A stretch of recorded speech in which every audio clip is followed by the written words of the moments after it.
वृंदावनी विश्व पूजिता विश्व पावनी पुष्पसारानंदिनी च तुलसी कृष्ण जीवनी एतत् नामाष्टकं चैव स्तोत्रं नामार्थ संयुतं यः पठेत् तां च सम्पूज्य सोऽश्वमेधफलं लभेत्। नमस्तुलसी सर्वज्ञे पुरुषोत्तम वल्लभे पाहि मां सर्वपापेभ्यः सर्वसम्पत्प्रदायिके।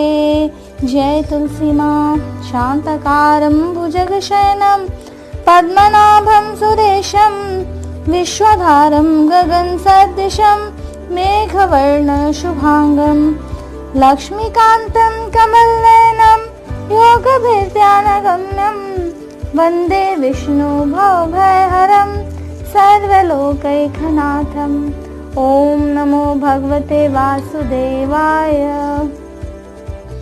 कार्तिक मास दूसरा अध्याय। श्री कृष्ण जी ने कहा, हे सत्यभामा, इधर घर पर गुणवती ने अपने पिता और पति की मृत्यु का समाचार सुना तो बेहोश होकर गिर पड़ी। पुनः सुध आने पर जोर जोर से रोकर विलाप करने लगी कि हे प्राणनाथ, आप मुझे अकेली छोड़कर कहाँ चले गए? मैं अब आपके बिना संसार में कैसे जिंदा रहूंगी?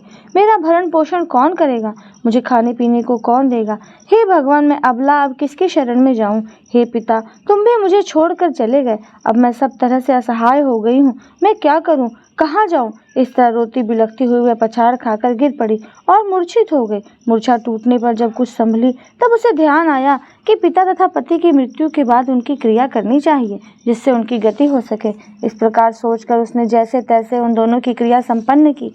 बाद में वह विष्णु भगवान की भक्ति करती हुई वहीं रहने लगी। सारी उम्र उसने नियम पूर्वक समस्त एकादशियों के व्रत और कार्तिक महीने के उपवास तथा व्रत किए।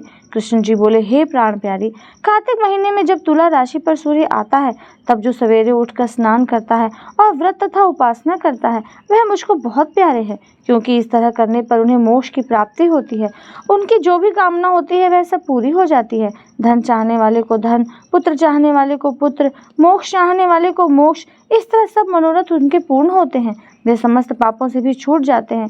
जो इन दिनों रात्रि जागरण, दीपदान करते हैं और तुलसी के पौधों को जल से सींचते हैं, विष्णु के मंदिर में झाड़ू लगाते हैं और सातियां बनाते हैं तथा विष्णु भगवान की पूजा करते हैं, वे सब दुखों से छूटकर सुखों को प्राप्त करते हैं और अंत में मुक्ति को प्राप्त करते हैं। कार्तिक के महीने में जो 3 दिन भी इन बातों पर चलता है वह भी देवतुल्य होकर पूजा जाता है। जो जन्म भर ही इन नियमों का पालन करता है वह संसार में सर्वपूज्य होकर मुक्ति प्राप्त करता है।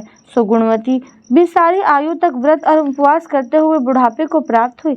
एक दिन उसे ज्वर हो गया तो भी वह उस हालत में गंगा स्नान गई। दुर्बल होने से वह ठंडे पानी में डुबकी लगाकर ज्यों ही बाहर निकली तो सर्दी से कांपती हुई गिर पड़ी। उठकर उसने देखा कि एक दिव्य विमान जिसमें विष्णु भगवान के दूत हाथों में शंख, चक्र, गदा, पद्म लिए हैं तथा जिसमें सुंदर सुंदर अप्सराएं भी हैं, आ रहा है। विमान के उतरते ही उसमें गुणवती को बैठाकर विष्णु भगवान के दूत उसकी पूजा करते हुए, अप्सराएं उनके ऊपर अपने चरण डुलाते हुए वैकुंठ लोक में ले आए। उस समय वह सूर्य के समान प्रभा वाली एवं महान तेज वाली दिव्य स्त्री प्रतीत हो रही थी। ब्रह्मा आदि देवताओं की प्रार्थना पर जब मैंने पृथ्वी पर अवतार लिया तब बैकुंठ के सब देवगण भी मेरे साथ पृथ्वी पर आए। वे सब यहाँ पर यादव बने। तुम्हारे पिता देव शर्मा सत्राजीत हुए। तुम्हारा पति राजेंद्र शर्मा इस पृथ्वी पर अक्रूर बना है। हे प्रिय, तुम वही गुणवती हो जो कार्तिक मास में किए व्रतों के पुण्य से मेरी अर्धांगिनी बनी हो।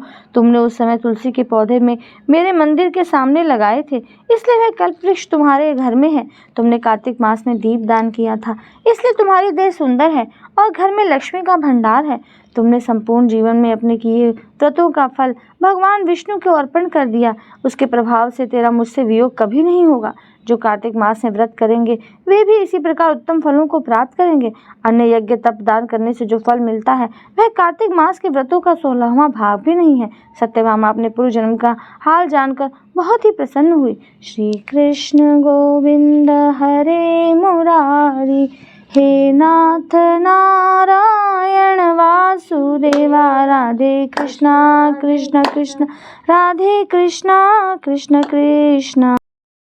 नमो नमो तुलसी महारानी, नमो नमो हरि की पटरानी, धन तुलसी पूरन तप कीनो, बनी शान ग्राम पटरानी। जाके पत्र मंजरी कोमल, श्रीपति चरण कमल लपटानी। धूप दीप नैवेद्य आरती, पुष्पन की वर्षा बरसानी। 56 भोग 36 व्यंजन, तुलसी बिन हरि एक न मानी। सभी सखी मैया तेरो यश गावे, भक्ति दान दी जय महारानी। नमो नमो तुलसी महारानी, नमो नमो हरि की पटरानी। नमो नमो तुलसी महारानी, नमो नमो हरि की पटरानी। जय श्री तुलसी मैया की।